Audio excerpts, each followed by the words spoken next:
Smite crossplay is coming to PS4, and a UK committee recommends loot boxes be regulated as gambling. All that and more. My name is Ethos, and this is Free to Play Weekly. First off in the news this week, it's finally officially happening. Soon, PlayStation 4 Smite players will be able to play with those of other platforms using cross-platform play. And that's good news for everyone all around.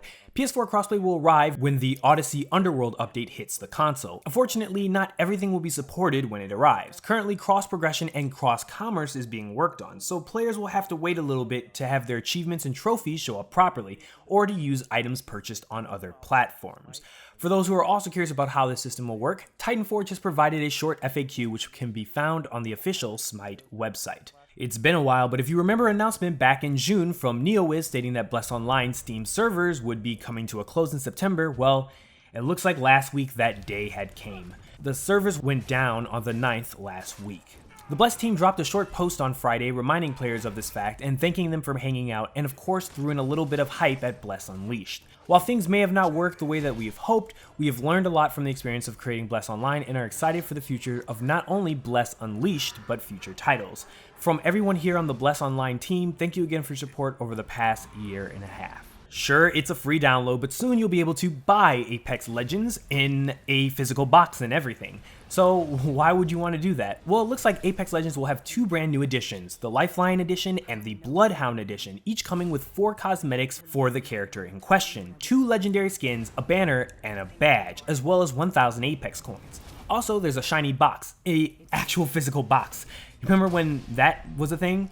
Well, it looks like each version will be carrying a price tag of only $20 and will be available, we presume, major retailers, starting October the 18th. You can learn more about the 2 editions on the Apex Legends official website. So it looks like less than 7 months after launch, Anthem is now available to EA Access and Origin Access subscribers on PC, Xbox One, and PlayStation 4. So it's quote-unquote free if you subscribe to one of those services after being part of the 10-hour Play First free trial offered to subscribers. Now, Anthem had a big pairing of updates recently, one in August and one just last week, so maybe this is EA and BioWare's way of going around and saying that there's a new version of the game, which is pretty much new compared to how it first launched. Or maybe they're testing out a pseudo free-to-play type of game with Anthem, perhaps before turning it into a full free-to-play release.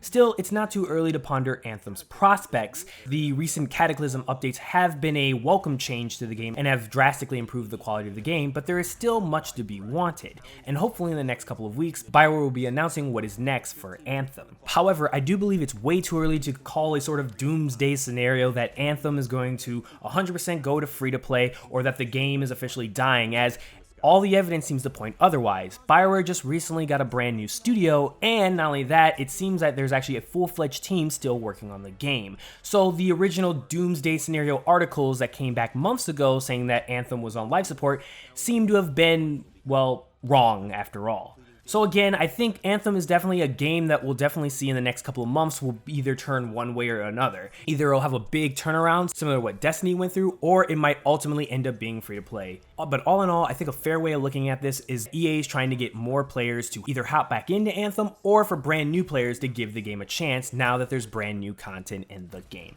But of course, just like right now, we'll update you as things come along. The UK's Department for Digital, Culture, Media and Sports Committee has issued a report regarding loot boxes in the video game industry, along with a variety of recommendations that, while not legally binding, could form the framework for future legislation and regulation.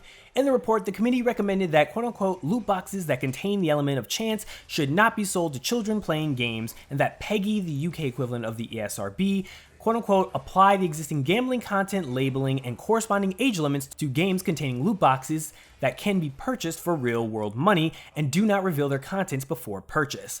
It's further recommended that the government should apply the Gambling Act 2005 to loot boxes, and that, should it choose not to do so, produce a paper that clearly states the reasons why. Previous conclusion by the UK Gambling Commission that companies, quote-unquote, should be doing more to prevent in-game items for real-world money and being used in unlicensed gambling, quote, it also wasn't a fan of game companies' obfuscation regarding its methods and data collecting, saying that there's a lack of transparency that is unacceptable. In general, the committee wasn't buying most of what the industry was selling, figuratively of course, with regards of various defenses regarding loot boxes.